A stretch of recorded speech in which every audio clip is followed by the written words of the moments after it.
looking at a possible connection between severe cases of COVID-19 and low levels of vitamin D. Now, the body produces vitamin D when the skin is exposed to sunlight. African Americans, elderly nursing home patients have been severely impacted by this virus, as we know, and both groups also historically experience vitamin D deficiency.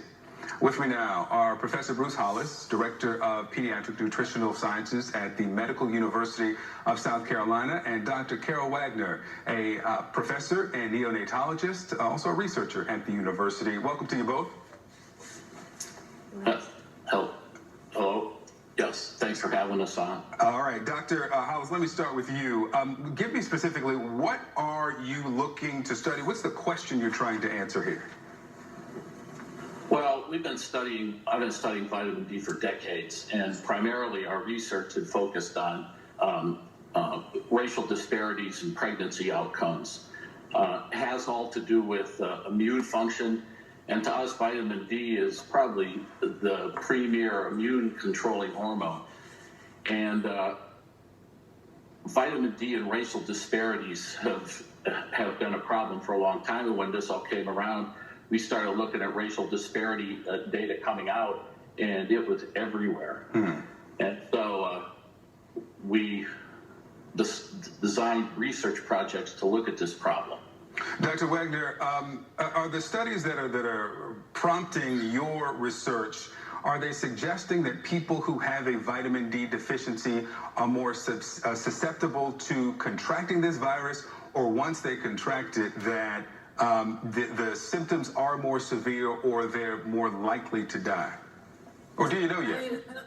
I don't think we can say about whether or not they contract it more frequently, but certainly the severity of illness around the world is linked with vitamin D deficiency, so there are more and more reports coming out about that, and it's really clear that when you don't have a vaccine for this disease and you don't have any effective treatments, that something as ancient as vitamin D is going to have an impact. And so it really makes sense from our perspective, and we're looking at that. We're really trying very hard to understand the role of vitamin D in combating COVID-19. So let me stay with you, and I know we're talking about a study that's beginning, not the results of the study, but is the expectation that a simple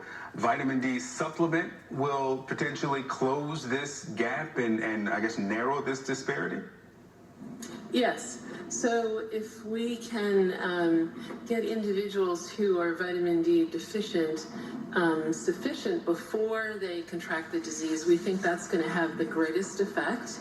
And clearly, during early childhood, during fetal development in early childhood, we set the stage for your immune system, but it can also be impacted through the lifespan. And there really is evidence to suggest that the severity of COVID-19 will be really lessened if you're sufficient going into this next wave of the infection. Dr. Hollis, we've heard from other public health experts that there are societal explanations for why African Americans have a higher instance of contracting the virus, or the death percentage of African Americans is higher than in relative to the population. Is this a clearer explanation? Does this exclude those other variables? How do you see those two playing in concert, if at all? Well, certainly the lack of health care, but we believe that this is probably the main underlying problem, which goes to the other underlying health problems, such as hypertension and diabetes. All these things we feel are linked to low vitamin D levels over a lifetime. And African Americans as a population have 1/2 or less of the circulating blood levels of vitamin D as fair-skinned individuals. We've known this for decades.